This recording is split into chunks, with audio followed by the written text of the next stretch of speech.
Hey guys, Colin here. You have seen my previous, if you haven't already, you have seen my previous Blacklight Retribution video. Just quick gameplay there. And for those who haven't already seen me, this is my second video up here on Gersh's channel. This is going to be on, for those who haven't already guessed, Stalker, Call of Pripyat. Whether or not I'm pronouncing that correctly, I do not know, and probably am not pronouncing that correctly. However, this is a very good game, and I'm going to do a playthrough of it. Just kind of playing through the facets. Maybe not all the side quests, hopefully all of them. Depends, see how lazy I am. Not lazy. We'll see what happens. So we're going to start a new game here, and we're going to just go on Stalker, because I haven't ever played it on the hardest difficulty. However, I've played it through like once or twice, and it should be fun. I'm excited. So I'm going to stop recording while this thing is loading, or not. You know, I'll just let it. I'll let you watch the loading screen, because it doesn't take that long to load anyway. So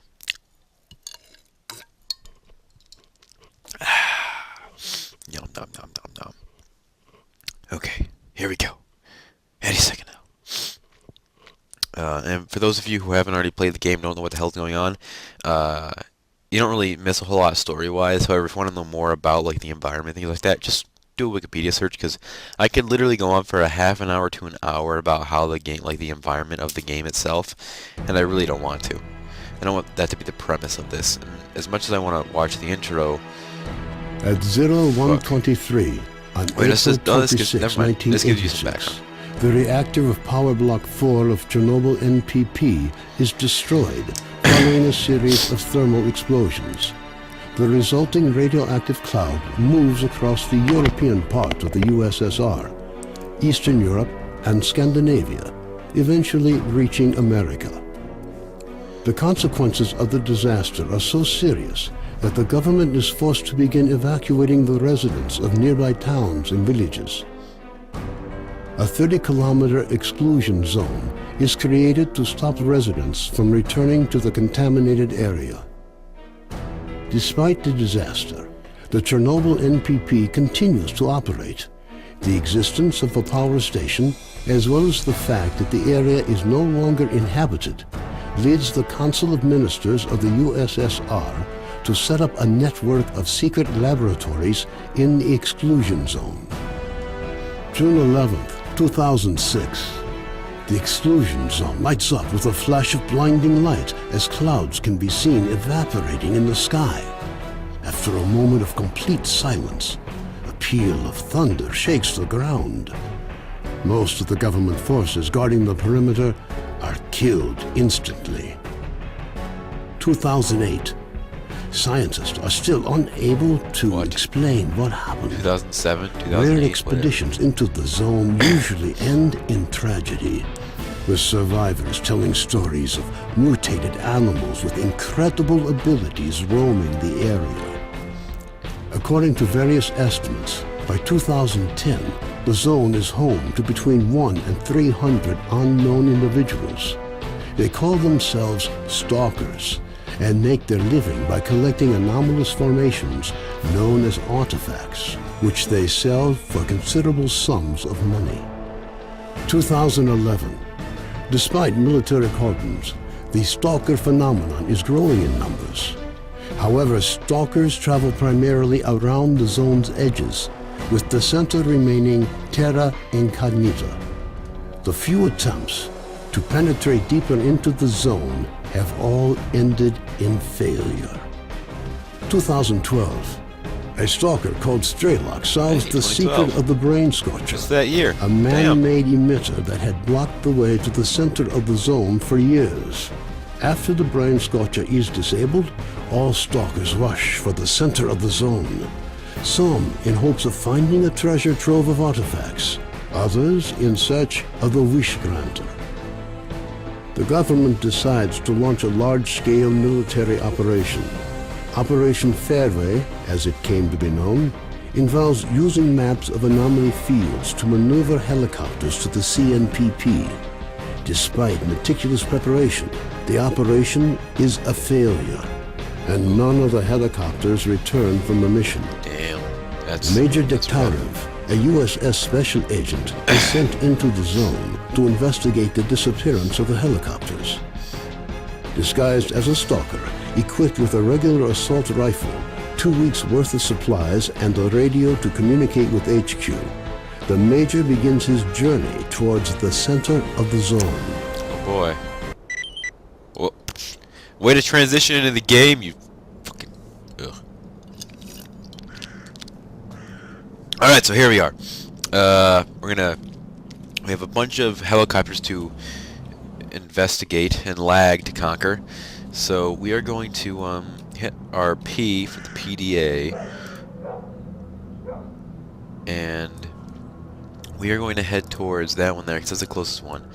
And we're going to also stop by this barge here at some point, because that's where there's a nice safe haven for us to hide in when it gets dark outside, because, well, walking outside in the dark is just not my forte, nor is it my most favorite thing to ever do.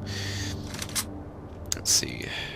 Area. Okay, so we got, like, fucking crash sites of the yin-yang. So, whoa, lean, left, right, right. Alright, let's go. X, we're just gonna sprint, because the sprint key is X, and the, like, walk very slowly key is shift. Makes sense, right? And then we have, like, 2 buttons for crouch. It's fucking weird. Or wait, no, it's not. Never mind, I lied. Thought there was, but there isn't. Alright, so, why the fuck am I... Is it because... Oh, you know, because I'm probably crouched or something retarded. Yeah, it's fucking weird. The controls in this are just nuts. But I'm not going to look at them because I already kind of know what they are and I just don't care enough to care. Something that's unique about this game though is it is an FPS if you haven't already figured that much out or haven't played the series before. You hit I, you also have like this inventory thing and your weapons and items have degradability and you can upgrade them and you can buy new things and you can buy things with rubles because we're Russian and you have a little quick bar kind of thing going on there too. Right here, really, but it's there. And then, yeah, it's pretty nice and you have all your different shit and your weight and your food. And yes, you actually have to eat food now, or else you could starve. Ooh, this is cool. Look at the minimap over left. There's a random group of stalkers just walking through here. So what's nice, this game is really cool. If I remember how to holster my gun, here we Howdy go. ho.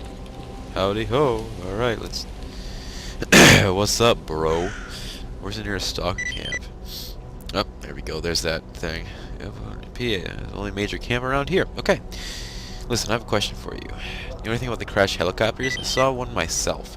It didn't look like it crashed, but it was flying good either. It was swinging from side to side until it landed on a plateau in the south of the S.T.A.L.K.E.R. It'd be interesting to see whether anyone survived. If we know, if I can speak English, we knew a way to get up there. Actually, I heard Noah from the Psycho barge might know. I'm gonna ask you something. Know anyone who job? Yes, if you're good at stalking, that is, finding artifacts, talk to Beard. He's got a lot of respect here. He's the only man as cadavers who will give you a good price for your artifacts. He's got a connections to transport them outside of the zone. Besides, he's a good man, you know, always there for you with advice or a simple job. Sorry about my wonderful sniffling and awful. I just have a cold and life sucks. So, what are you up to? Moving out to the northern lake. Gonna take some time off on the peninsula. I see. You also have people lead you there for free, or you can go with them and then you get to like safe travel with them for free. It's kind of cool. One of the interesting things they added to the latest Stalker. Okay, what are you up to? Question for you. Okay, bye. Something that's interesting for those of you who don't already know and played the series beforehand. They have officially canceled the development of Stalker 2. It's not been like destroyed or abolished, but they just have stalled any further development on it because they weren't able to get the rights for it. Which is kind of depressing because I was really looking forward to Stalker 2. For those of you who are like fans of the series, you have as well, I would assume. And there have been some rumors going around about Bethesda buying up the title, which I haven't really confirmed to be true at this point, and I'm not even sure if it's credible. it would be kind of ironic considering Bethesda owns at that point would be any good like post-nuclear or post like apocalyptic game out. They generally own the title. If they were to buy it, they would own the title to just about every single post-apocalyptic game that's generally out and marketable. That's relatively good. That's an FPS of the sorts. So they would kind of have a monopoly on the market.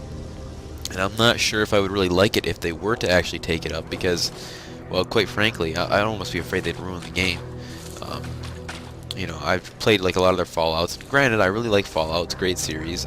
Particularly, obviously, the newer ones that Bethesda has come out with. They're relatively good games, and I like them a lot. And I love Skyrim. You know, they make good games. However, I just don't know if they were to actually take this game and, you know, remake it or make the second one. I don't know if they would really be able to make it the way it should be made or the way it has been made for the past since, well, shit, the 90s. The first Stalker game came out in the 90s, so I don't know if they'd really be able to, you know, do it justice. So, oh, look at that, another Stalker group on the map there. Let's see. All sitting around a campfire. Oh, they're bandits. They're bandits, but they're not harmful bandits. They don't hate me yet. I could shoot them all and then they'd hate me, but I'm not an asshole. They don't hate me, so... Hey, buddy. You know, I just don't even fucking care. Fuck them. I don't care enough to really want to talk to them. So we're just gonna... But yeah, stuff like that happens all the time. Sometimes if like those guys back there that you saw, they're stalkers and they're bandits. Stalkers and bandits will get into fights, so there'll be like huge open gun fights, and you can assist one side or the other, and sometimes you get a reward, but usually it's just by looting the opposition's stuff and their other dead bodies. Oh fuck, radiator, fucking, fuck. Yeah, they're like back there when I was throwing those bolts around. That was like an anomaly field, so if I had walked in the wrong direction too far, I would essentially like spontaneously combust. It's pretty hilarious, but it sucks. And around here seems to be anomalies. See how the water like refracts and shit, and does funny things that it shouldn't. And like you saw or see, my armor has degraded, which sucks. I just pulled out my detector. And this you can use this to find artifacts, but I accidentally pulled that out, so I'm gonna just bring my gun back out. And obviously I was getting too close to some like freaking neurotoxin or toxin or some shit. Just run through there real quick. Alright. Examine the helicopter. Alright. All the electronics inside burned out. Even the power cable sheaths melted. Fuck. Alright. Stingray 5 eliminated. Wait, examined. My bad. Stingray 5 eliminated. No, I didn't eliminate it, I just examined it. God, stop beeping. Alright. So I just walked into a tree, and we're gonna go over this way. I'm not sure where, but I'm pretty sure somewhere around here this is like some really scary shit. I don't want to get too close.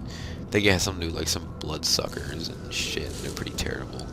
You have to kill them all for a side quest, and they're pretty fucking vicious. Like, they'd probably kill me. So I'm just gonna quick save real quick. Quick save real quick. That's kind of like a derpy statement, but yeah, I'm gonna do that just in case like they fucking come out of nowhere and eat my brains, because those fuckers are fucking scary. Yeah, it's like right around here. Yeah, it's this building here. I'm kind of actually afraid to go near it, because I'm gonna fucking, it's gonna like pop out of fucking nowhere and scare the living shit out of me. Oh god. Yeah, one thing that this game has a lot of credibility for, in the first game that came out, you had to travel into a lot of underground, like, bunker laboratories and shit. And those were probably the scariest part. Oh, fucking mutant dogs. I'm gonna keep my distance, hope they don't fucking come after me. But, there's a lot of underground labs, and they are probably the scariest part of the entire game. And I remember when I had to go into one, I honestly cringed. The whole thought of having to go into an underground fucking lab made me cringe. And I was like, no, I don't want to go in one of those again. Because they are literally the most scary things to ever have to venture into. Ever. and I did not like it at all, if that point isn't already made clear.